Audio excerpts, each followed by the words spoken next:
Welcome to The Know, I'm Ashley. There's been a lot of speculation and rumors going on about when the official next generation of consoles might start. We've seen analysts saying 2019, 2020. Well, now one major publisher is weighing in with their predictions, and it's Ubisoft. During an earnings briefing this week, Ubisoft CEO Yves Guillemot told investors, as Sony launched PlayStation 4 Pro last year and Microsoft Xbox One X this year, we think we still have a minimum of 2 years in front of us before something new is coming. But that's our perception. We don't have any confidential information on that front. And he went on to talk about how the added power that both companies have put into these newer models will aid the industry. Of course, predictions about the next generation have been kind of all over the place for several months now. Sony's confirmed they are working on something, but they haven't really talked about a timeline or anything yet, although, again, those analysts are saying it could be as early as 2019. Meanwhile, Microsoft has very recently walked back some of the comments they've made about the next generation, saying there may be a next generation Xbox after all. They are still seeing it a little bit more iterative, so maybe we'll get an Xbox XX or Xbox X XXX before we get an Xbox 2? We'll see. And oh boy, we've got more investor talk, but this time it's in regards to Square Enix, who actually had a lot to say about the Nintendo Switch this week, thanks to the console's huge success this year so far. In the company's Q&A session for investors, Square Enix said they're definitely ramping up Switch production this year, targeting it as their best spot for middle-range RPGs. They also said it's open season on the Switch as far as IPs go, indicating they'd be willing to revive some old IPs on the system. So, add them to the growing list of Japanese publishers racing to get more titles on the Switch. Hopefully, they make good ones and we don't end up with another Wii that has a ton of titles and they're not great. But as much as Square Enix is supporting Switch, we all know they definitely stopped supporting Hitman earlier this year when they dropped Studio IO Interactive. Fortunately, fans of that franchise have plenty to look forward to, because IO just announced that a new game is in fact coming. Studio CEO Hakan Abrak made the announcement in a new blog post celebrating the launch of the Game of the Year edition of Hitman. In that post, he wrote, "One last thing about our next Hitman game, I want to let you know that we're making great progress and we have exciting new features and some franchise firsts, which we can't wait to tell you all about. You'll have to wait a little longer as we don't plan to start talking about that until some point in 2018. And that's what we call a tease, folks." And also, you can wait to talk about it, because that's what you're doing, jerk. But I can't wait. Except I can't.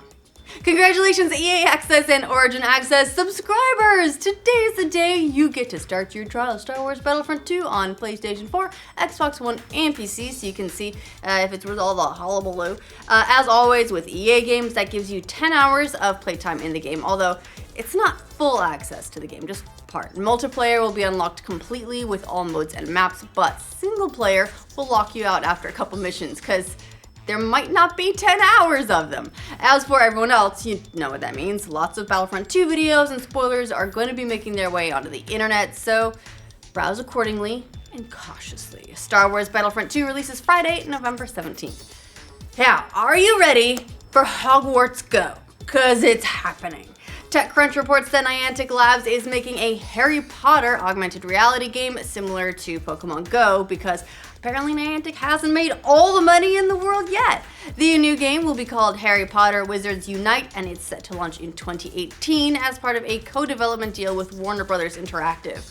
We don't have a lot of details yet on what the game's actually gonna look like, but TechCrunch says there will be a significant influence from another Niantic mobile game, Ingress, the one that they did before Pokemon Go, which allows players to roam the real world collecting power-ups, defending locations, and exploring their environment. So get your wands ready, get your sword and hat out, because there's no way this game's not gonna be another huge hit, right? I mean, come on, it's gonna be. Telltale Games just announced some pretty big staffing cuts. It's a sad day for the games industry. The episodic game developer said it laid off 90 people effective immediately, which amounts to 25% of its staff. The restructuring, they say, isn't going to have any impact on previously announced projects, and officials said the cuts are to make the company more competitive as a developer and publisher of groundbreaking, story-driven gaming experiences with an emphasis on high quality in the years ahead. Telltale just released the latest episode of Minecraft Story Mode. They also finished up Guardians of the Galaxy, so it's possible this could be part of staffing reductions that often do come with the releases of games, but still, that's a lot of people losing their jobs. So if you know of any job openings, let a Telltale employee know. There's a lot of studios around the industry that actually do a really great job of reaching out when we get layoffs like this and pulling in that talent for other projects. We've got yet another publisher that's working on a Battle Royale game. Big surprise! The Chinese media giant Tencent said it's working on a game called Glorious Mission that, while it's a mobile title, definitely looks like it's taken a lot of cues from games like PlayerUnknown's Battlegrounds and other Battle Royale games. Industry analyst Daniel Ahmad tweeted a very brief gameplay clip and said, "It looks like Tencent are making a Battle Royale game. Who saw that coming?"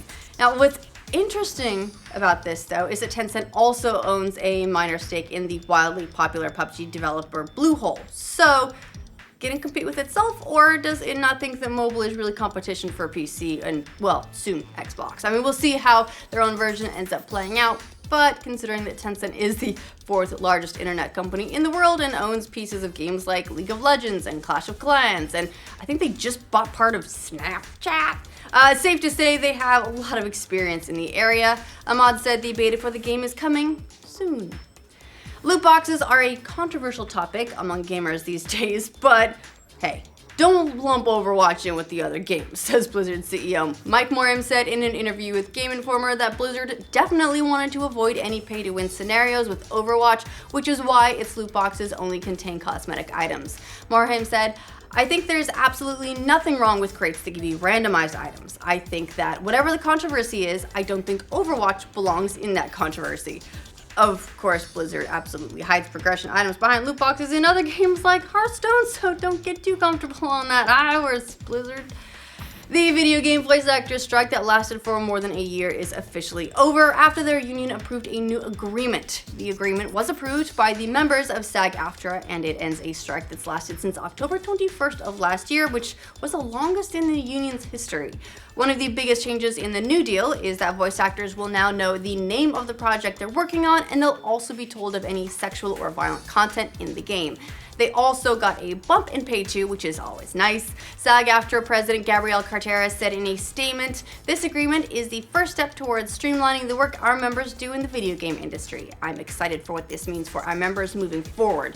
And that deal takes effect today. It's going to expire in 2020, and I'm sure there will be ongoing negotiations because there were a lot of things that they asked for when they were striking that they didn't get, like residuals based on the number of sales that games get, that kind of stuff.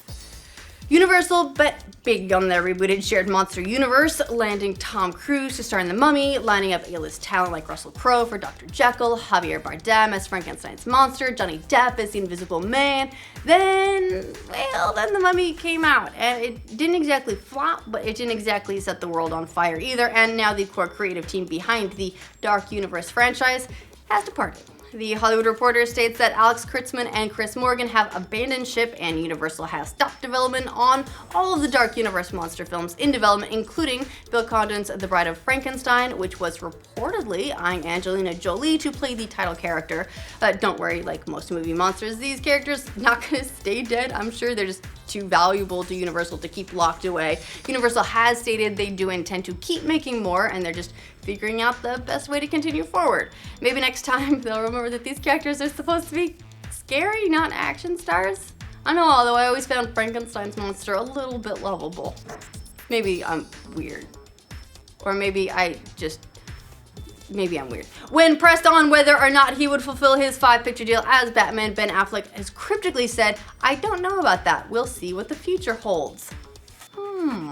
This comes on the heels of a July story at The Hollywood Reporter that the studio was looking to potentially cast a different actor as the Caped Crusader. Affleck was initially set to write, direct, and star in the first standalone Batman film in this new wave of DC superhero stories, but was replaced by Matt Reeves when his script didn't come together. As of now, Affleck is still slated to star in The Batman, and he's actually had nothing but praise for Reeves as a filmmaker.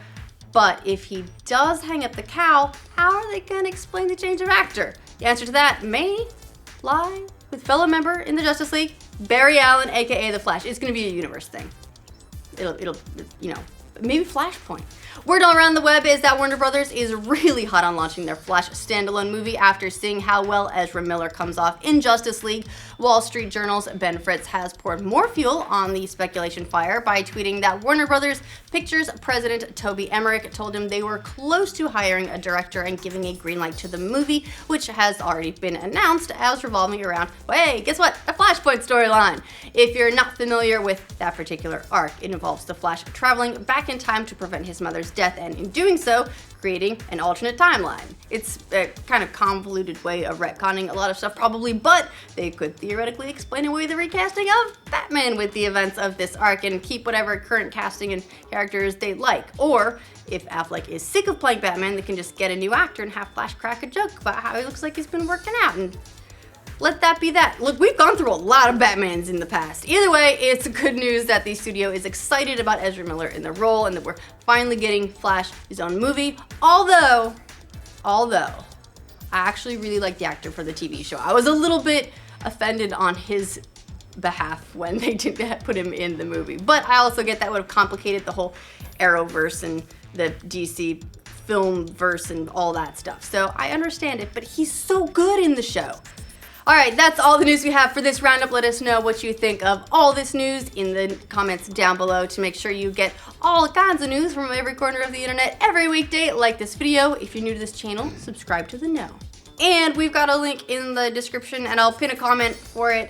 We're doing an audience survey because we want to learn more about you and who you are and what you like and why you watch the know and what we can do that you would like to watch more of and all that kind of stuff. So if you have a couple minutes, it would mean a lot to us if you fill it out. We got the link down there.